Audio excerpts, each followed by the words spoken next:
LoreWarrior Online, MON-266, Mongoose 2. Overview.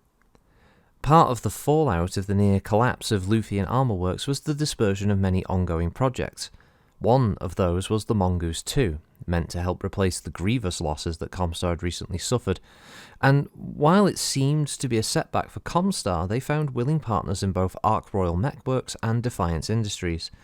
Defiance was altering its business plan. The factories on Hesperus 2 could churn out mechs faster than almost any facility except Earth, but retooling the lines while they tinkered with their design were cutting into production.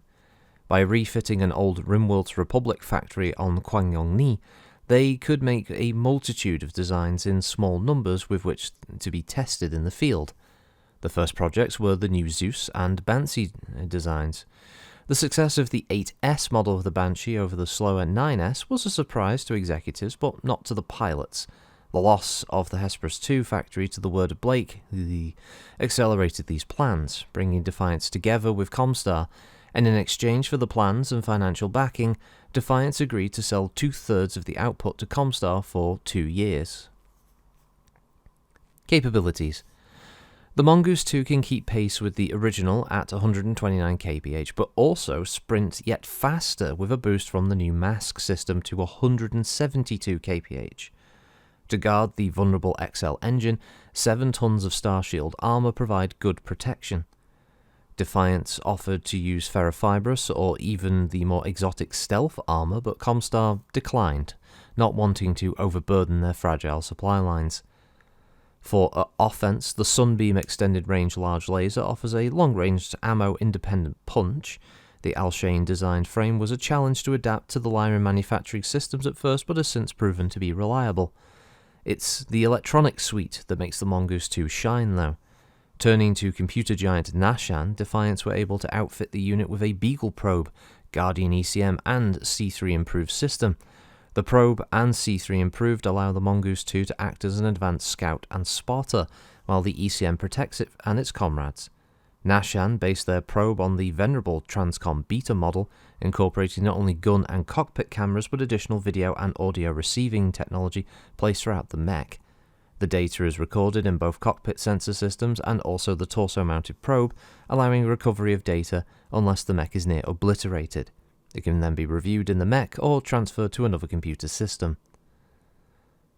Deployment. The Mongoose 2 has been used to rebuild the Comguard's first army and to upgrade the fourth. If the design does well, it will no doubt be distributed to all the Comguard. The Lyran Alliance has also sent a few of the mechs to their elite units. The 267 variant has been far more widely dispersed to Alliance units, especially units with Firestarter Omnis, allowing for Scout Lancers with new C3 networks. Variants. With current Lyran units being equipped for the original C3 model, the Mongoose 2 sold to Alliance forces replaced the improved model with a standard C3 slave unit.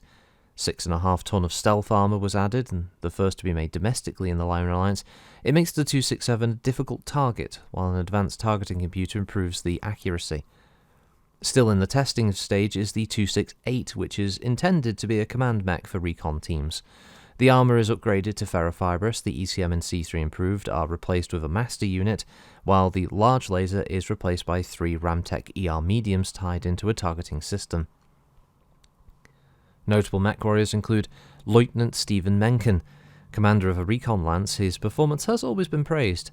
His gun camera footage was often sent to Lyran academies, but instructors are eager to get increased data for his new Mongoose 2's active probe.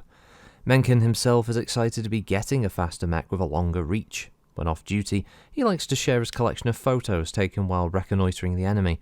A keen amateur photographer, he has placeholders for the few mechs he hasn't photographed in combat. Adept Epsilon V. Shepard Tremaine, pilot of the only Mongoose 2 to see combat so far, Tremaine clashed with a Blakist Hussar on Coventry, tangling for a minute before their level 2s arrived, but Tremaine's comrades were able to take advantage of the improved network to finish off the Hussar, while his ECM prevented his opponents from doing the same. So stat-wise, we have a 40-tonner, instead of the traditional more light version of the original Mongoose. Its chassis is the Alshane Type 69-40S. Its power plant is the Pitband 320XL, cruise speed of 86 and a max speed of 129, but with the mask equipped it's 172 kph. It has no jump capacity, and its armour is Star Shield. Its armament is a single diverse optics sunbeam extended range large laser, manufactured by LoreWarrior Mechworks and Defiance Manufacturing Annex. Primary factory for LoreWarrior is, well, LoreWarrior, and for the Defiance Industries it's the Kwangyongni. Communication system is the Nashan-Com improved U284, and targeting and tracking is the woeful Nashan Track V102 with active probe, and let's just get this out of the way. The reason it's woeful is it's the proprietary and mandatory system updates that you have to download every single time you activate the system, regardless of whether you're out in the field or whether you're just back in the mech bay just tinkering with the system. If it needs an update, by God, it's going to get that update regardless. If it doesn't get that update, it will eventually just completely wipe itself from the system. No one knows how it does this, it just does. It seems to have some kind of inbuilt kill code that no one's quite been able to fix. And it's all part of Nashan's little proprietary software tug of war with their competitors out there. They may be a computer giant, but there's a reason that everyone hates them.